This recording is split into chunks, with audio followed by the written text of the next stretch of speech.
Sir अगला सवाल था, जैसे कि आप कैमरा ऑफ में बता रहे थे कि आप दिल्ली के रहने वाले हैं, लेकिन पापा के कुछ कामों को जैसे गुजरात में रहने लगे थे जी। तो इस अपनी पढ़ाई को कैसे आप मैनेज करते थे? सेल्फ स्टडी करते थे? आप वहाँ पे कोई कोचिंग संस्थान तो हर जगह होती हैं, तो कोचिंग से जाके क्लासेस करते थे या ऑनलाइन क्लासेस लेते थे? कैसे मैनेज करते थे?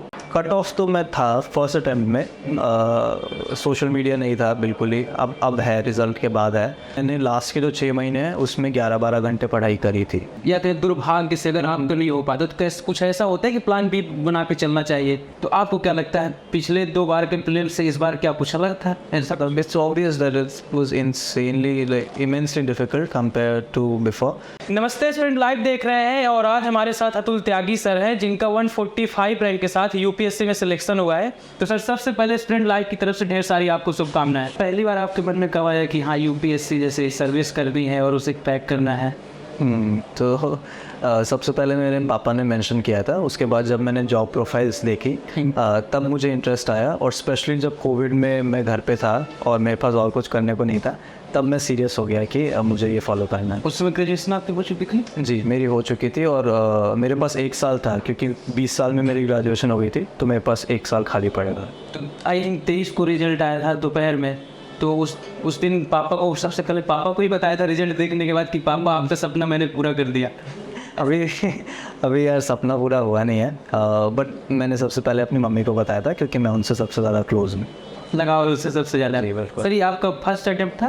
नहीं, सेकंड अटेम्प्ट था। फर्स्ट अटेम्प्ट में मेरा 291 रैंक था और ये सेकंड अटेम्प्ट में 145 था। उसमें किस पद पर आपका चयन हुआ था 291 पर? जी मैं अभी इंडियन डिफेंस अकाउंट सर्विसेज में हूँ और अंडर ट्रेनिंग हूँ। यहाँ लोग लगातार अटेम्प्ट देते नहीं होता है, कई बार होता है तो उसी में संतुष्ट हो जाते हैं। आपका पहले अटेम्प्ट में ये हो गया लेकिन उसमें संतुष्टि नहीं, फिर से दिया आपने, तो ऐसा क्यों? आप संतुष्टि नहीं थी उस पद पे, IRS पे? नहीं, संतुष्टि तो मैंने शुरुआत ही, जैसे मैंने कहा कि एक सर्विस है जो मुझे लगता है कि मैं उसमें अपना बेस्ट दे सकता हूँ, और एक बार आपको सर्विस मिल जाए उसके बाद आपके पास एटलीस्ट थोड़ा आप रिलैक्स रहते हैं क्योंकि आपके पास एक बैकअप है। बैकअप नहीं एक्चुअली, मतलब एक काफ़ी सिक्योर जॉब है आपके हाथ में, तो आप तैयारी अगर आप करते रहें तो आप दे सकते हैं। तो 145 रैंक है इस बार जी। तो इस बार इसके आगे भी देना है कि हो गया अब इस बार से? ऑब्वियसली देना है, क्योंकि अगर आप IFS चाहते हैं जनरल कैटेगरी में तो आपको लगभग टॉप 80 में होना पड़ेगा, तो मुझे फिर से भी देना पड़ेगा। मुझे लग रहा है 145 रैंक में कहीं ना कहीं वो IPS का पद तो मिल ही जाएगा, तो वैसा नहीं तब भौकाल होना चाहिए, लाल बत्ती वाली गाड़ी होनी चाहिए, ऐसा कुछ? तो आई मीन हमारी पहले भी बात हो चुकी है कि मैंने IPS नहीं भरा है, क्योंकि फॉरगेट अबाउट, मतलब ऑन अ सीरियस नोट, ये भौकाल वगैरह ठीक है, I mean it's fine if you wish to, but I think you should see कि आप ऑन अ जेन्युइन नोट किस सर्विस में आपका एक्यूमेन है, आपके स्किल सेट किस सर्विस में है, क्योंकि ये सिर्फ शुरू के 5-6 साल की बात नहीं है। आप जब तक 60 साल के हैं आपको उसी में रहना है जी। तो किस सिचुएशन में आप खुश रहेंगे एज वेल एज़ अपना बेस्ट दे पाएंगे, क्योंकि ये सिर्फ आपके लिए नहीं है, ये सर्विस के लिए भी है। जी सर, IFS सीखना लगाओ क्यों है? जी फर्स्ट तो मैं हमेशा ही एक इंटरनेशनल एक्सपोजर चाहता था, एक बहुत ही फ्रैंक सी बात है। दूसरी चीज़ है कि जो इंटरनेशनल रिलेशंस हैं, जो पॉलिटिक्स है, मुझे उसमें काफ़ी इंटरेस्ट आता है। इंटरनेशनल रिलेशंस को किस तरीके से, किस डेलिकेसी के साथ हैंडल करना है, वो मैं एक्सपीरियंस करना चाहता हूँ। और लास्टली मुझे लगता है कि कुछ जो मेरे इंटरेस्ट हैं और पैशन हैं, जैसे कि भाषाएं सीखना या ट्रैवल करना, या एक कह सकते हैं, it sounds very high profile but like एक intellectual conversation, I enjoy that. कितनी इंटरनेशनल लैंग्वेज आती है आपको? इंटरनेशनल तो मुझे एक ही आती है, फ्रेंच आती है, पर वैसे इन टोटल मुझे 5 लैंग्वेज। बोनजोर है। हाँ, bonjour. It's very nice of you. ये एक मंजिल है तो रास्ते भी होंगे,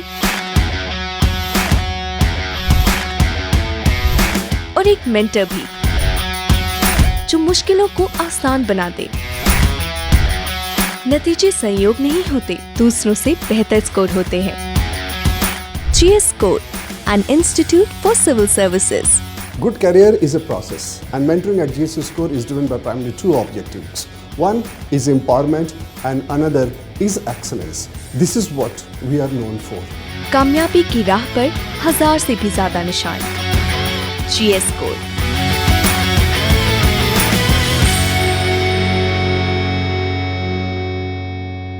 सर अगला सवाल था, जैसे कि आप कैमरा ऑफ में बता रहे थे कि आप दिल्ली रहने वाले हैं, लेकिन पापा के कुछ कामों को जैसे गुजरात में रहने लगे थे जी। तो इस अपनी पढ़ाई को कैसे आप मैनेज करते थे? सेल्फ स्टडी करते थे? आप वहाँ पे कोई कोचिंग संस्थान तो हर जगह होती हैं, तो कोचिंग से जाके क्लासेस करते थे या ऑनलाइन क्लासेस लेते थे? कैसे मैनेज करते थे? जी, मेरी ग्रेजुएशन गुजरात में ही हुई। तब तक मेरा प्लान नहीं था सिविल सर्विसेज का, पर यहाँ पर मैं दिल्ली में 4 महीने के लिए आया था। मैंने पहले भी कहा कि मैं यहाँ नहीं टिक पाया क्योंकि यहाँ काफ़ी मुश्किल था, और जब मैं घर चला गया तब मैंने सेल्फ स्टडी करी थी। मुश्किलें क्या होती है? जैसे भीड़ भाड़ भी भीड़ होता है, आप खाने का मतलब रहने का दिक्कत है, खाने का दिक्कत है, और even academy for that matter I feel that sometimes we get used to spoon feeding कि ये पढ़ा देंगे वो काफ़ी होगा, और वो कभी काफ़ी नहीं होता। At any cost it's never never never enough.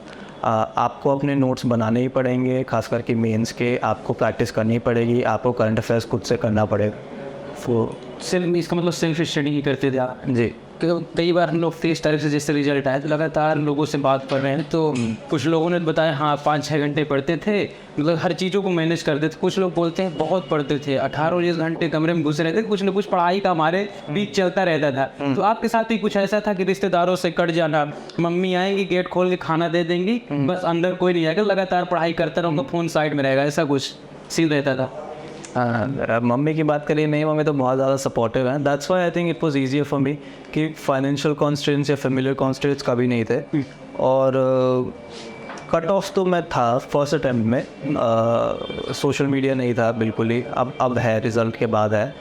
और आई थिंक सेकेंड अटैम्प्ट तक आते आते जब मेरा सिलेबस कवर हो गया था तो it was a little lenient, but हाँ फर्स्ट अटैम्प्ट में मैंने लास्ट के जो 6 महीने हैं उसमें 11-12 घंटे पढ़ाई करी थी। 11-12 घंटे वो भी बैठ कर पढ़ाई करना, ऐसा संभव हो पाता है? That's not a surprise, it's a very well known fact. But या अगर आपके पास टाइम है, मेरे पास टाइम कम था क्योंकि मैं लास्ट में सीरियस हुआ था, वो मेरी गलती थी। अगर मैं पूरे साल सीरियस होता तो आई थिंक 6-7 घंटे 8 घंटे भी काफ़ी होते। मतलब आप ये कहना चाहते हैं ऐसा नहीं है कि मैंने कर लिया तो सब कोई कर लेंगे, मतलब लगातार पढ़ाई करते रहना चाहिए, ऐसा नहीं कि मुझे भी करना चाहिए, मुझे भी सिंसियर होना चाहिए था। ओके सर, अगला क्वेश्चन था कि जैसे कई बार आप, मतलब ये तो हमारी शुभकामनाएं, आप पहले अटेम्प्ट में हुए, दूसरे अटेम्प्ट में, लेकिन संयोग से या फिर दुर्भाग्य से अगर आपको नहीं हो पाता तो कुछ ऐसा होता है कि प्लान बी बना के चलना चाहिए, ऐसा कुछ आगे क्या करना है? IRS कस्टम्स है और कौन सा प्लान भी? नहीं, जब IRS बने पहले अटेम्प्ट में, उस समय क्या कुछ प्लान भी बना के चल रहे थे आप? अनफॉर्चुनेटली लाइक फर्स्ट अटेम्प्ट में तो आई फील मेरा कोई प्लान भी नहीं था, और इट्स ओके अगर आप यंग हैं, क्योंकि मैं 21 साल का था और जस्ट ग्रेजुएशन हुई थी, तो फर्स्ट अटेम्प्ट में आई थिंक आपको पूरा एक साल अगर आप छोड़ भी रहे हैं, it's perfectly okay. But second attempt के बाद 2 बार लिस्ट में आके फिर भी अपनी पसंद की सर्विस ना पाके, अब मैं लगता है कि हाँ डेफिनेटली आपके पास एक प्लान भी होना चाहिए। ओके सर, जैसे IRS फर्स्ट अटेम्प्ट में हुआ तो अभी आई थिंक उसकी ट्रेनिंग, अब फर्स्ट अटेम्प्ट में IDS हुआ, सेकंड अटेम्प्ट में IRS, उसकी तो ट्रेनिंग हो रही होगी अभी? हाँ जी। अब दूसरे में भी हो गया, तो अब इसको कैसे मैनेज करेंगे आप? अब इसकी ट्रेनिंग खत्म हो जाएगी, उसकी शुरू हो जाएगी। लगातार ट्रेनिंग करेंगे, उसके बाद फिर से अटेम्प्ट देंगे, IFS बनेगी। ओके सर, मेरा क्वेश्चन ये था, अगला क्वेश्चन था, अभी हाल ही में 28 मई को प्रीलिम्स हुआ, हम लोगों ने जब बच्चों से बात की, रिव्यू किया, तो कहीं आपने भी आई थिंक दिया है? हाँ जी। तो आपको क्या लगता है पिछले 2 बार के प्रीलिम्स से इस बार क्या कुछ अलग था? It's obvious that it was insanely like immensely difficult compared to before. एक है कि एलिमिनेशन का मेथड हट चुका है अब, तो आपको बहुत ही प्रेसाइज, पहले था कि 3 स्टेटमेंट में से एक भी पता है तो 2 एलिमिनेट कर दी, 50-50 हो गया, अब वो नहीं हो पाएगा। तो इन माय ओपिनियन अब एक्यूरेसी बहुत ज़्यादा ज़रूरी हो गई है, बेसिक फैक्ट्स को एग्जैक्टली रिमेंबर करना बहुत ज़रूरी हो चुका है, और मुझे लगता है कि आप शायद कम अटैम्प्ट करने हैं विद मोर एक्यूरेसी, बट कई लोगों ने 95, 98 भी अटैम्प्ट किया है, तो नाउ रिजल्ट विल टेल कि ट्रेंड कहाँ जाता है। जिन्होंने फर्स्ट अटेम्प्ट में ये अभी दिया है प्रीलिम्स, उनके लिए तो कहीं ना कहीं कठिन होगा, लेकिन उनकी तुलना में आपके लिए तो आसान ही रहा होगा, क्योंकि आप 2 बार प्रीलिम्स दे चुके हैं, इतना मतलब अनुभव हो चुका। नॉट रियली यार, क्योंकि वही मैं कह रहा हूँ ना कि 23 को रिजल्ट आया, तब तक मैंने नहीं सोचा था, मुझे नहीं लगा था कि पिछले दिन की ज़रूरत पड़ेगी। हाँ। तो वो मैं नहीं कह सकता, बट हाँ जो फर्स्ट अटेम्प्ट वाले हैं, specially for them I want to say that don't get rejected. इस साल बहुत बहुत ज़्यादा मुश्किल था। अगर आपका हो जाता है दैट्स व्हाट आई विश, नहीं भी होता है so it's fine, prepare on this pattern, you have to work harder but don't get dishearten. इस बार एक्चुअली मेजॉरिटी का नहीं हो रहा है। अच्छा, इस बार जो आपने सोचा था, आप बता रहे कि एकदम दृढ़ निश्चय था कि प्रीलिम्स नहीं देना पड़ेगा और आईएफएस मिल ही जाएगा, तो जब रिजल्ट आया उसके बाद रियलाइज तो होगा कि मेरी कहाँ पे कमियाँ रहेगी जो मुझे अगली बार नहीं दोहराना है और आईएफएस का पद हासिल करना है, तो कहाँ पे आपकी कमियाँ रहेंगी?